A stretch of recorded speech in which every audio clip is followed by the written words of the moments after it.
The desert was never supposed to be silent. Adam noticed it the moment he crossed the last broken mile of cracked asphalt. No wind, no insects, no distant hum of life. Even his footsteps felt muted, swallowed by the sand, as if the ground itself refused to acknowledge him.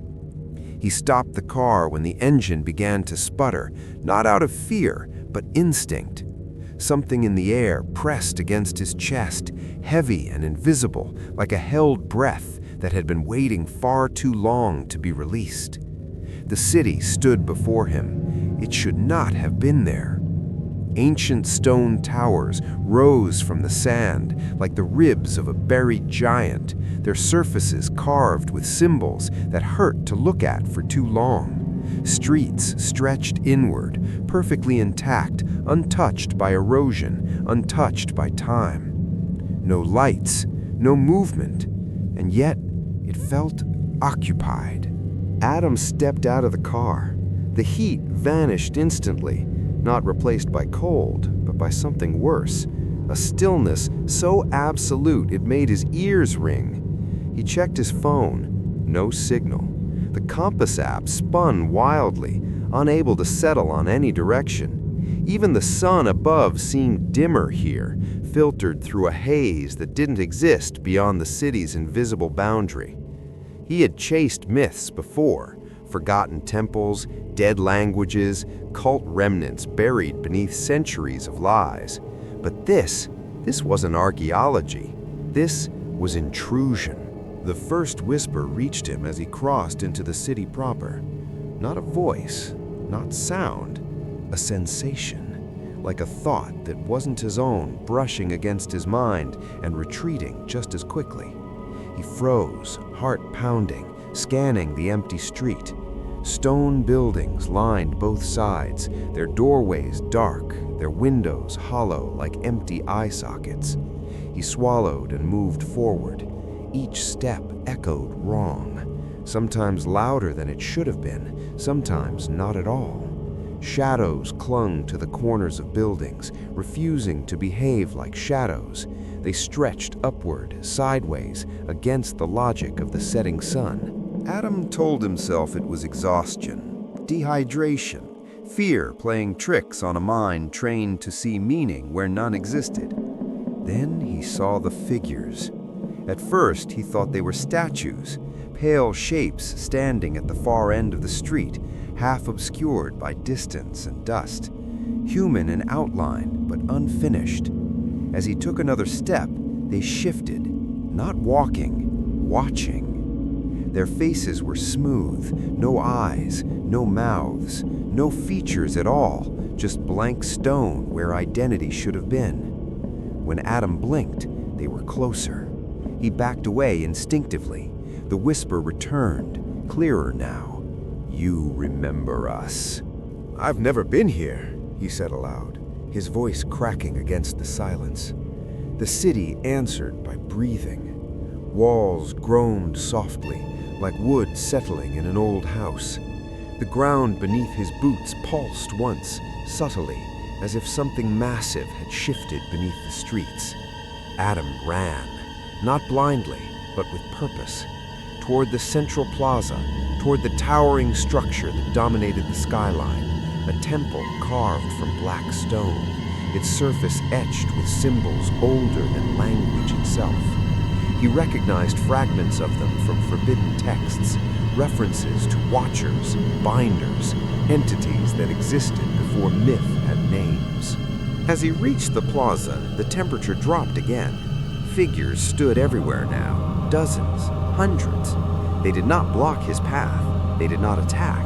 They simply stood, turned toward him, their blank faces tilted with unmistakable attention. Among them, he saw something worse. Human faces, men, women, children, frozen mid-expression, fear, awe, devotion, regret. These were not statues. They were remains. The realization hit him like a physical blow. These people hadn't died here. They had been stopped, preserved at the moment something inside them had been taken or given. The whispers rose, overlapping, harmonizing. "You came back." "No," Adam whispered. "I came for my sister." At the mention of her, the city reacted. Symbols across the plaza ignited with a dull amber glow. Lines carved into stone pulsed like veins, connecting buildings, streets, bodies. The temple doors, massive slabs of stone, began to part without a sound. Something watched from within. As Adam crossed the threshold, memories flooded him. Not his own. He saw people entering the city centuries ago, guided by desperation, plagues, wars, famine. They came seeking salvation, power, answers, and they found something willing to listen. The Watchers, not gods, not demons, observers. Entities that did not rule or destroy, but recorded, learned, and demanded balance. The covenant was simple: protection in exchange for remembrance, a city sealed in time, a sacrifice made eternal. Adam fell to his knees as the weight of it crushed him. His sister hadn't been taken, she had been called. The whispers spoke one final truth before the temple doors sealed behind him. Every generation sends one who remembers enough to stay. The darkness closed in, and the city welcomed him home. Darkness did not arrive all at once. It seeped in layers, like ink dissolving through water. Adam felt it press against his skin, not cold, not warm, but invasive. When his eyes opened, the temple was no longer stone, or perhaps it never had been. The walls pulsed slowly, as if breathing, their surfaces shifting between solid black rock and something organic, veined with faint amber light. The air tasted old, ancient, heavy with memories that were not meant for a human mind. He tried to stand, but the floor responded, rising slightly beneath him, adjusting to his weight, as if the structure itself acknowledged his presence. The whispers were gone, replaced by silence so deep it roared inside his skull. Then the memories began again. Not visions this time, immersions. Adam was no longer standing in the temple. He was standing in a burning village centuries ago, watching people flee as something unseen moved through them, freezing bodies mid-scream. He was a priest, kneeling in prayer, begging for his God to answer, only to hear another voice respond instead. He was a child led by the hand into the desert, promised safety, promised eternity.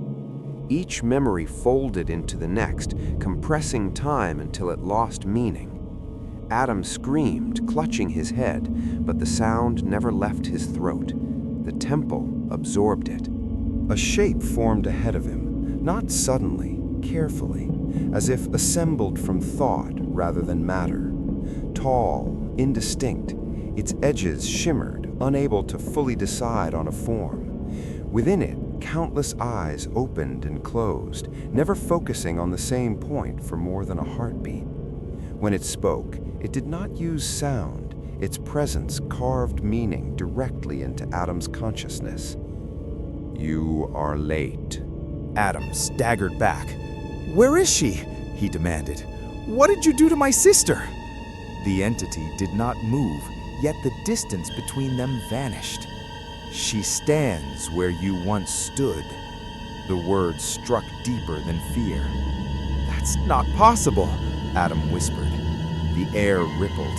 Images formed around them. His sister, Eva, walking into the city days earlier, drawn by the same pull, the same buried memory that had guided him here. She touched the stones with recognition, not confusion.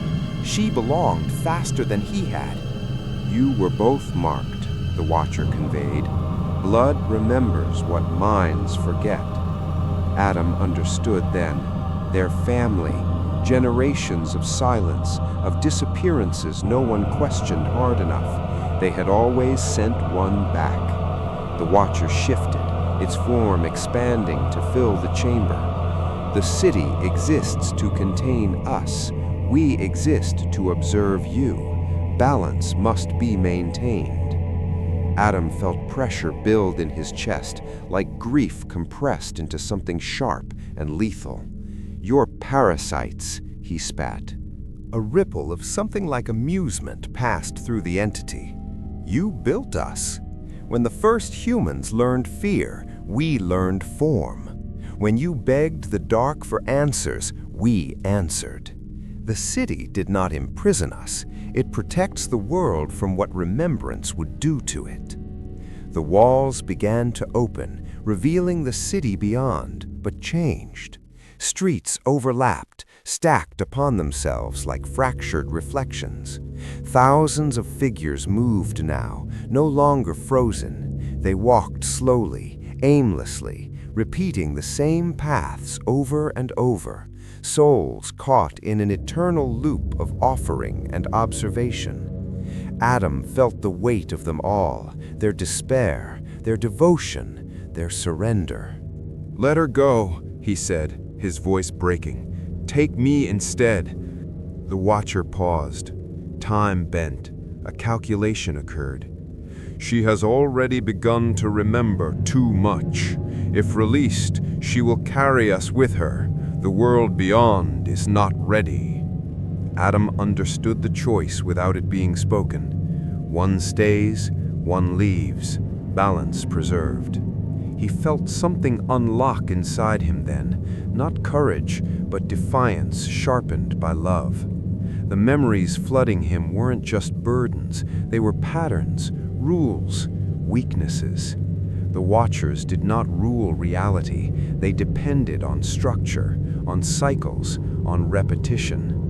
Adam moved before the entity could react, slamming his palm against the pulsing symbols beneath his feet. Pain exploded through his arm as memories surged violently, uncontrolled. The city screamed, stone fractured.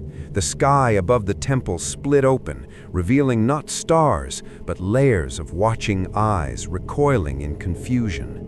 For the first time, the Watcher hesitated. Adam felt himself unraveling, his identity tearing at the seams as centuries of remembrance tried to overwrite him. But he held on to one thing: Eva's face, her voice, her life beyond this place. He poured that image into the city like a weapon. The structure buckled, streets collapsed inward, figures shattered into dust and light. The Watcher's form fractured, losing cohesion. This was not how the cycle ended. Adam collapsed as the temple began to fall apart around him. Somewhere far above, he felt a presence moving away, released, freed. The city was dying, and Adam smiled as the darkness closed in again, knowing that this time the silence was earned.